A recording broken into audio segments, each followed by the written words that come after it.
A small number of innocent people were mistakenly imprisoned during the big crackdown. Because of the no-contact policy, their families have no idea where they are or if they are still alive. You look to your left, it's a nigga behind the toilet drinking the water, looking at you like, you look to your right, it's another nigga banging his head on the wall like this. The devil horns tattoo is a dark symbol that represents these individuals' worship of the devil. Some even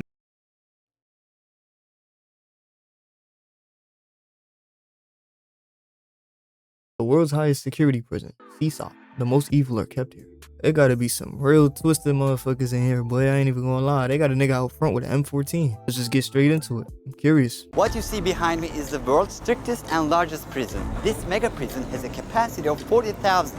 Damn, nigga, it's like 50 niggas a bunk. This shit look like a Squid Game set. 40,000 prisoners here are the most unsafe people you can even imagine. How many people's lives? Oh, hell nah. Am I wild? Cause I feel like I'll beat this nigga ass.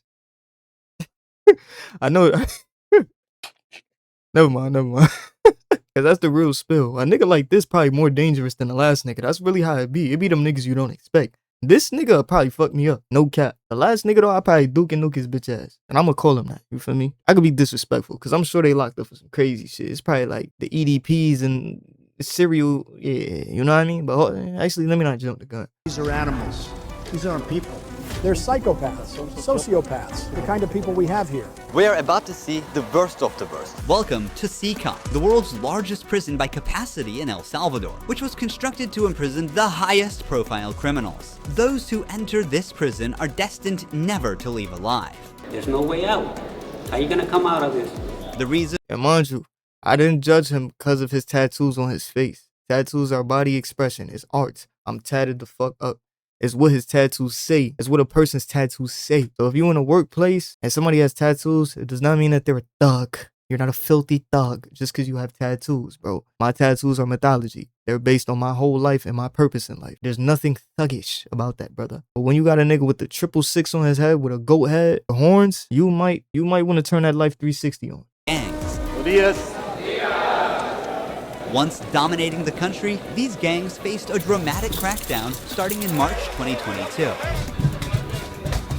Under President Nayib Bukele's administration, over 70,000 individuals, about 2% of the country's adult population, were arrested within just 16 months. Buses transported thousands of chained gang members to CECOT in a tightly coordinated nighttime operation. Sitting one behind the other, heads lowered, they looked like a single mass. Surrounded by armed guards, none of them dared to resist commands. This massive prison is made up of 8 separate modules spread over 410 acres of land. Each pair of modules is enclosed by 2 separate 3-meter-high walls with razor wire. The entire facility is surrounded by a towering 9-meter-high wall with a 3-meter-high electric fence carrying 15,000 volts. I could break out. 19 watchtowers are ensuring nothing escapes notice. The entire design doesn't just prevent escape, it erases the very idea of it. Hello. Hello, we have permission from the presidency.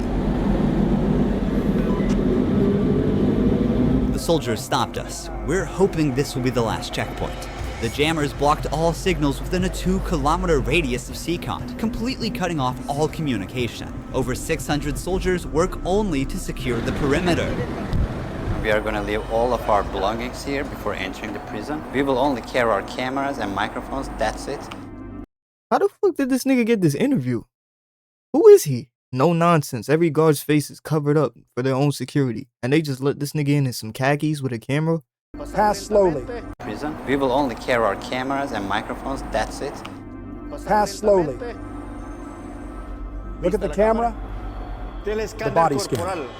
I forgot my wedding ring on. Well, that needs to be put away over there. This high-capacity X-ray scanner even shows bones and internal organs. Why we don't got this at the airport? We better have this at the airport. This shit at the airport, ain't it? I don't know.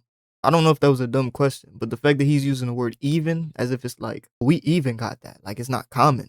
That's why I'm assuming that. So I would assume TSA has this, but if not, then why not? You know what I'm saying? Why not? Niggas better be looking at you. I don't mind. If I'm gonna go on a flight and you gotta look at my whole bone density down to my Johnson, I don't care, bro. Go ahead, take a peek. You feel me? Pause. I'm not trying to be on a plane. I'm not trying to be a plane. I'm not trying to be on a plane where you know what. Come on, brother. It's mainly used to scan newcomers, ensuring no one tries to sneak in anything forbidden on their body before entering. The inmates used to swallow some objects, or they would try to bring them in vaginally or anally. Niggas really be boofing phones up their ass in jail and shit, bro. Pills, za, cell phones, Nintendo Switch. The first nigga that thought of that, hey, bro, that nigga was just doing shit, bro. I'm telling you, the first nigga that thought of that was just doing some shit. Been conducted. Take off your shoes. They even inspected inside our socks. It took us around 1 hour just to pass through security, even though we were invited as media after months of applying.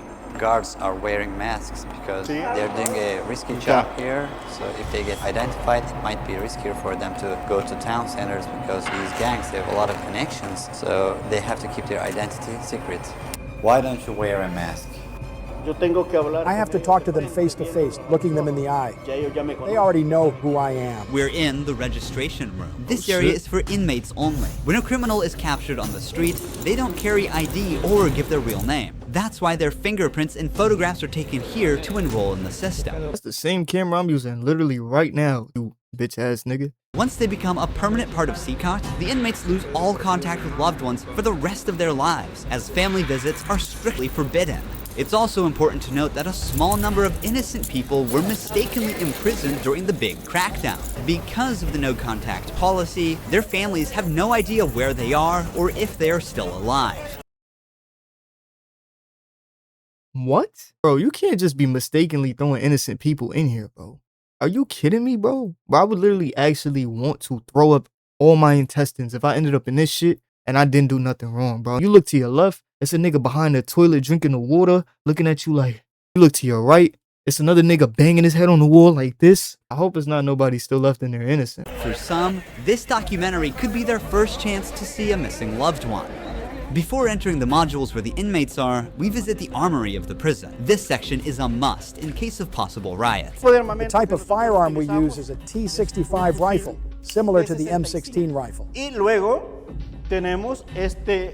We also have this other firearm, which is a 12-gauge shotgun.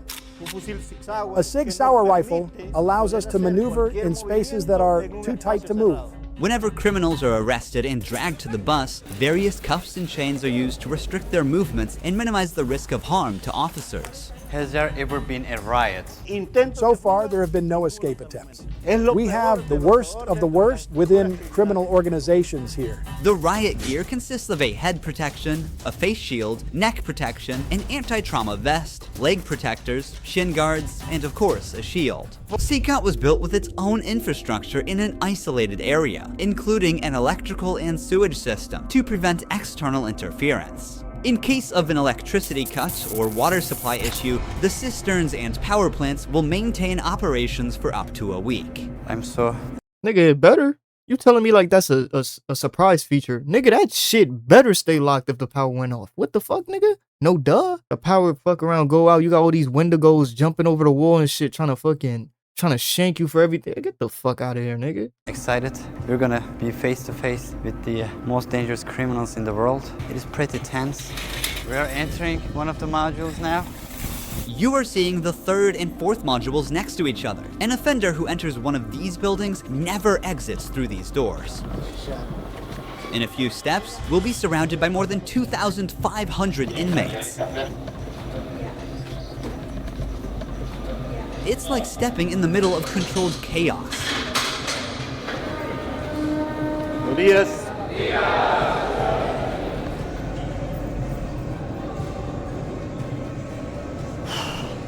This is so intense. Their eyes are all on me, following my every step. Getting an eye contact with them. There are so many of them. I'm speechless. I can't help but feel unease. All of them wear white shirts, shorts, and slippers. They don't have any other belongings. Most are barely out of their early 20s and convicted of serious offenses. Even the most infamous criminals in history have an average of 20 to 30 proven victims. But here, some of the inmates are responsible for hundreds of innocent people's lives. I'm interested to hear that interview. He said he's going to be interviewing with some of the gang leaders. interested, but I'm wondering if they probably filtered what he could say anyways, or they just picked something. I mean, some of these people have to be reformed, you know? I don't know too much about MS-13, like, all the way. I know it originated in Cali, and some of them are just forced to join. Like, you just might be in an impoverished area, they'll just threaten to kill you or, like, force you to join. So, you know, some of these people actually, you know, some niggas be LARPing saying, I didn't choose the life chose me, but that is actually the case for some of these people. One of the 8 modules making up the mega prison. Each cell holds around 80 inmates, but the number can go as high as 150. Despite not being at full capacity, the inmates only have 0.5 square meters of personal space each. Prisoners do not have any ventilation rights or courtyards to walk outside their cell. Each inmate here have been given one of the longest sentences you can even imagine in your life. The only thing that doesn't change that all these inmates will never get outside. They will never see sunlight. The only people are authorized to get inside and outside are the personnel and sometimes media like us. They will never ever leave this building. If you see their look, you can see the emptiness in their soul. They don't have any hope towards future. They look very robotic. Their life is so monotone. This open corner is their toilet area. They have like 2 toilets for 80 inmates. It's literally humiliating these inmates. Like their whole confidence is disciplined here. The same place where they That's use the crazy. toilet is also where they take showers. To clean themselves, they use plastic dippers in a single shared basin. Single shared? They waiting one by one to take showers? That's crazy, bro. No soap, no nothing, just water and a toilet. Make sure you stay out the bookings, bro. Like, there's so much more to life, bro. You really don't even have to do none of that shit. You know what I mean? Like, sometimes you get jammed up, it happens, but don't be doing shit actively that's gonna get you in the bookings, bro. Like, I promise you there's so much more to life that, like, even if you think that there's not, there is. There's no running water in the cells, so the prisoners have to rely on one blue barrel for drinking water. Where they sleep is these metal bunks. No pillow, no mattress. Each prisoner receives just the bare essentials: a white sheet, a uniform, socks, slippers, and a towel. That's it. The prisoners spend their entire days on their 4-level bunk beds. They have stacked tightly, like items stored in a warehouse. As part of hygiene and order, inmates are shaved every 2 weeks by personnel. Long hair or beards aren't just unhygienic, they can also hide sharp objects. Let's take a look. Take off your shirt and line up here. Now they are taking their shirts off. These inmates were once part of the MS-13 and Barrio 18 gangs, which controlled the neighborhoods of El Salvador. These 2 rival gangs spent years extorting money from locals and causing great suffering to Salvadorans. There is Barrio 18, MS-13 gangs all together in one cell. That's right, just like that. The entire module is the same. They all live like this. Ain't that so ironic? Spend your whole life on the outside fighting each other and extorting civilians on each side. This is my neighborhood, this is my turf, this turf, and now you have to share a cage together. Attacking one another. They have to learn how to live together. Here, they are in a prison. They are not on the street. Most of the inmates have tattoos covering their entire bodies, even including their faces, showing their loyalty structure. For MS-13, tattoos often include initial letters or the number 13. Members of the other gang use symbols like 18 or 666, which add up to 18 and symbolize the devil, or they use Roman numerals. Having gang tattoos on one's face is a clear sign that they are one of the most ruthless and high-ranking members of the organization. Crossing paths with such a person on the street is the same as staring death in the face. A spiderweb tattoo represents being caught in the web of justice and serving a long prison sentence. The devil horns tattoo is a dark symbol that represents these individuals' worship of the devil. Some even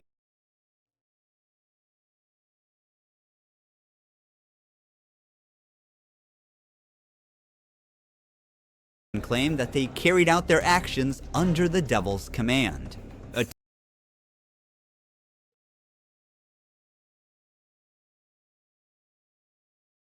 I wonder how long it took them to get them, like, on their best behavior like this type shit. But I would assume that probably took a while for them to, you know, start complying.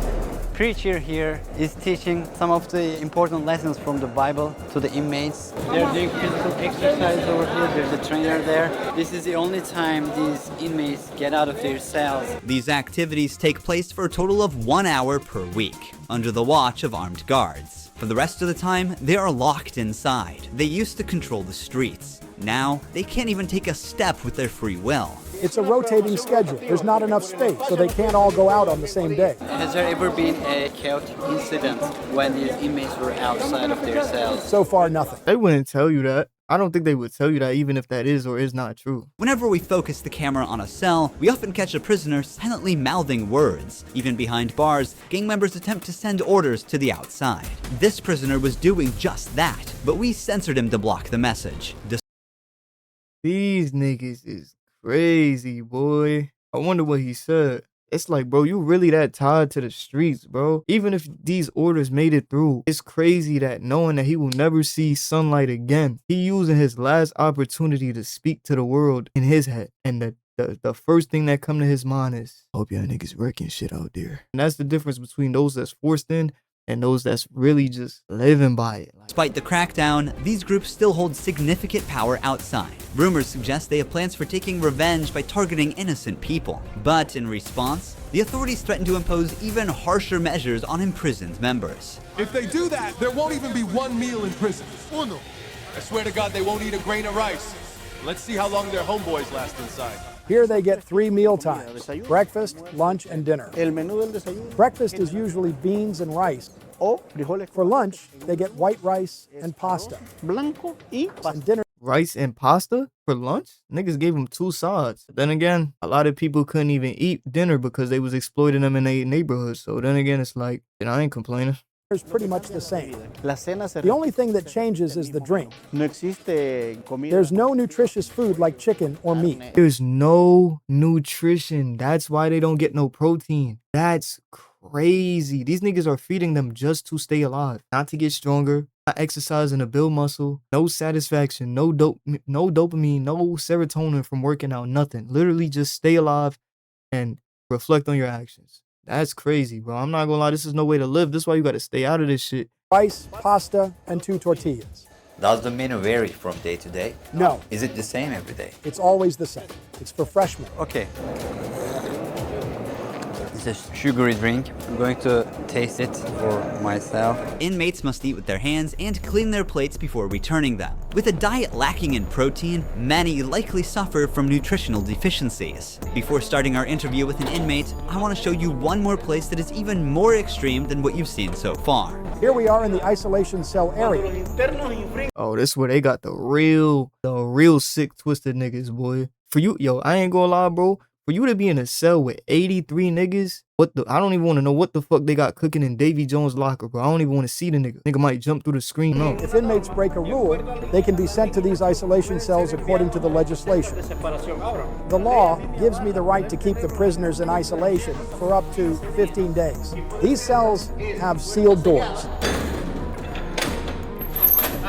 Through this grid, I can see them and identify who's inside. We serve food here, and we also use this space to put handcuffs on them before opening the door to move them from here to their cell.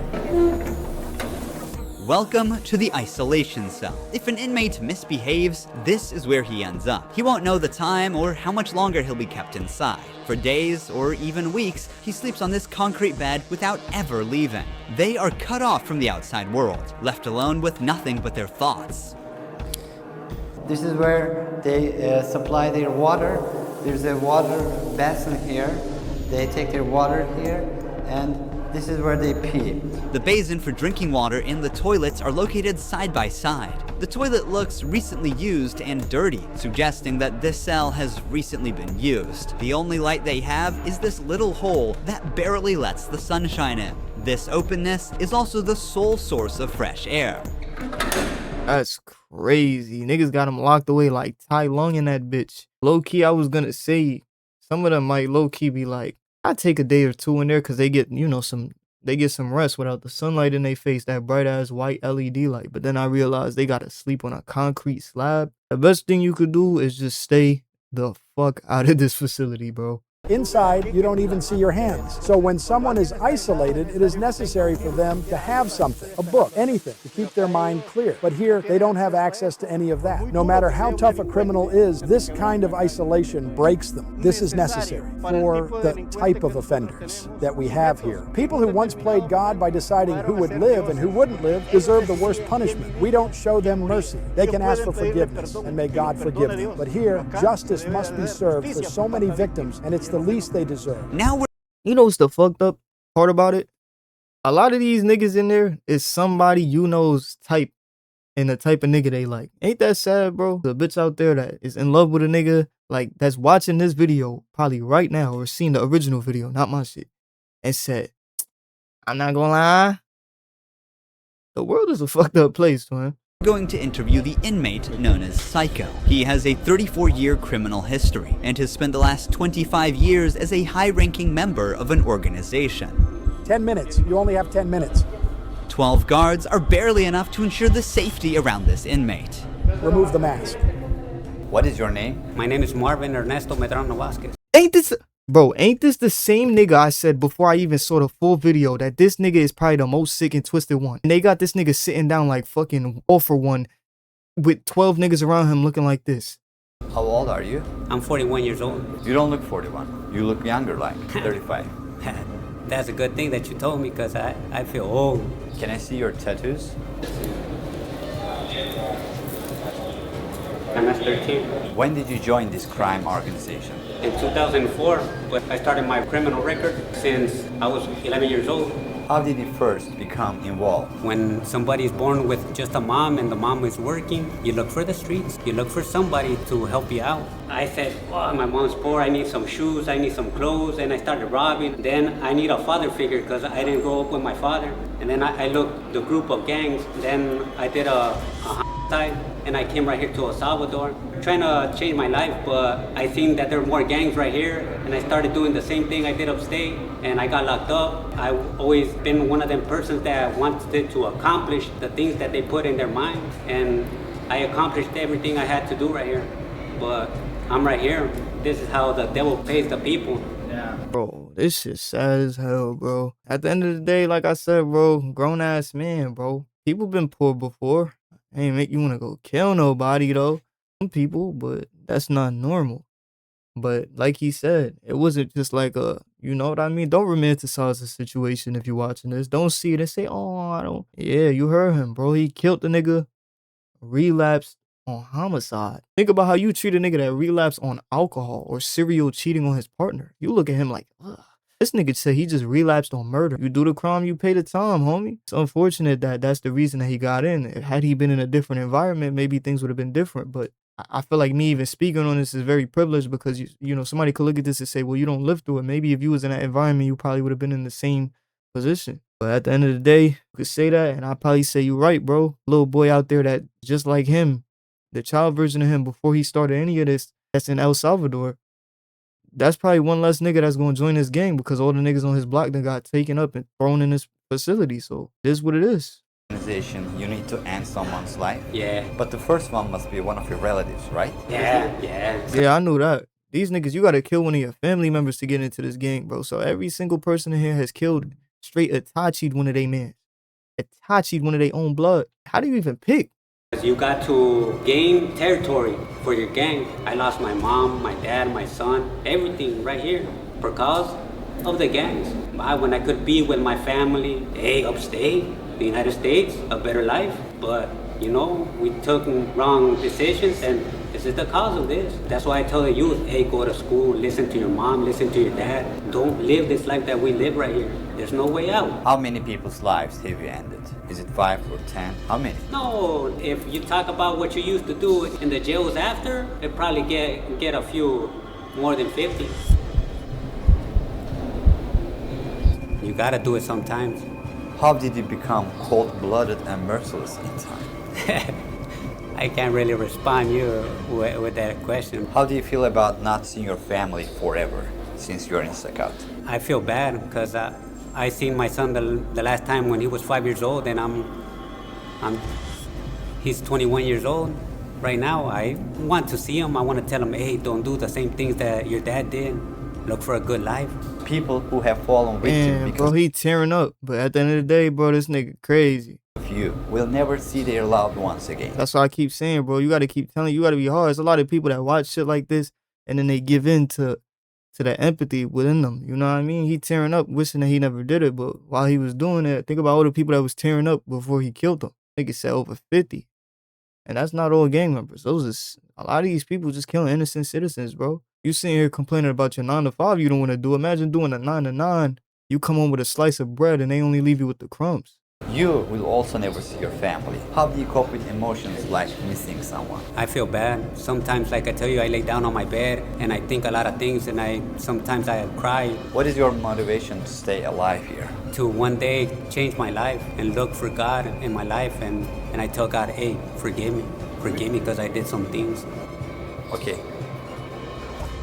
Finally, we see the sunlight. Honestly, CECOT is a place you will never wish to end up in, even as a visitor. But for the people who victimized Salvadorans, it is now their forever home. These criminals took the innocent people's right to live, and now they're paying for it. The Salvadoran government's message is clear. Crime is no longer tolerated and the punishment is severe. El Salvador once had the highest rate of lives lost due to widespread chaos. During its peak, 104 out of every 100,000 people lost their lives in a single year. Previous administrations agreed to a truce with these groups, but this couldn't bring lasting order. Although the current government's methods are controversial, by 2023, the number dramatically dropped to 2.4 per 100,000 people, placing El Salvador among the safest countries in the world for the first time. I mean, I can see why this definitely is controversial. A lot of people is not going to feel right about this, but that's a big statistic drop.